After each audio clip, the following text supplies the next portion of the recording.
দেশের আরো অনেক সমাজ বিরোধী মানুষ যারা আতঙ্কিত। এ ব্যাপারে তো কখনো কার্পণ্য করেনি কারো ব্যাপারে।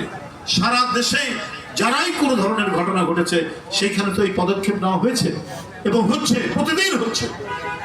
কিন্তু ওই দুই একটি রাজনৈতিক দল আপনারা মিছিল করেন, আপনারা বিএনপির উপর চাপানোর চেষ্টা করেন। আমরা যদি শেখ হাসিনার মতো নিশ্চুপ থাকতাম, আমাদের অঙ্গ সংগঠনের নামে যাদের পাওয়া গেছে তারা যদি নিশ্চুপ থাকতো, দল থেকে বহিষ্কার করে দিত না দিত তাৎক্ষণিকভাবে, তাহলে এক কথা ছিল। কিন্তু দল এই মর্মান্তিক হত্যাকাণ্ড এবং এই দুষ্কৃতিকারীদের অবিলম্বে তাদেরকে ধরে তাদের দৃষ্টান্তমূলক বিচার এবং এই হত্যাকাণ্ডের তীব্র নিন্দা জানিয়েছে। তাহলে আপনারা মিছিল করছেন কেন? মানে একটা রাজনৈতিক ফায়দা লুটার জন্য। আমরা কিন্তু আপনাদের অতীত ভুলে যাইনি। আমরা ভুলে যাইনি চট্টগ্রাম বিশ্ববিদ্যালয়, রাজশাহী বিশ্ববিদ্যালয় সাধারণ ছাত্রদের পায়ের রক কিভাবে কেটেছে, কিভাবে বাসের ভিতর থেকে ছাত্র দলের ছেলেকে ধরে নিয়ে গিয়ে এটি বিনোদপুর গ্রামের মধ্যে হত্যা করেছেন।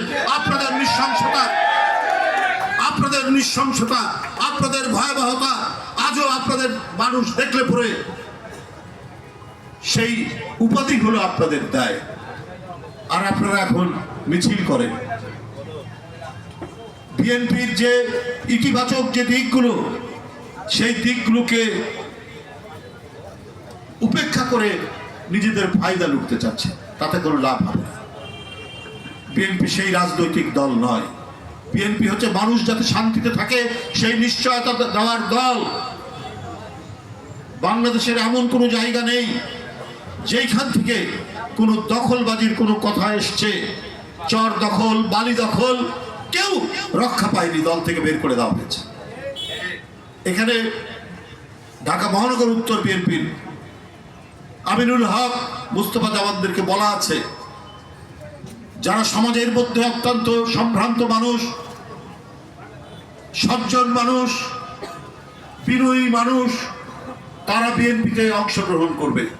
কারণ তারা 16 বছর শেখ হাসিনার দুঃশাসন দেখেছে, কি করে সন্তানকে তুলে নিয়ে গিয়ে ক্রস ফায়ার দিয়েছে, কি করে স্ত্রীর পাশে ঘুমিয়ে থাকা তার স্বামীকে ধরে নিয়ে গিয়ে অদৃশ্য করে দিয়েছে। এই ভয়ঙ্কর দুঃশাসন অতিক্রম করে আমরা আজকে এই জায়গায় এসেছি। আমরা বিএনপির নামে, দলের নামে বা এই সমাজে কোনো দুষ্কৃতিকারী, কোনো ঘাতক, কোনো ধরনের অপরাধকারী, সমাজ বিরোধী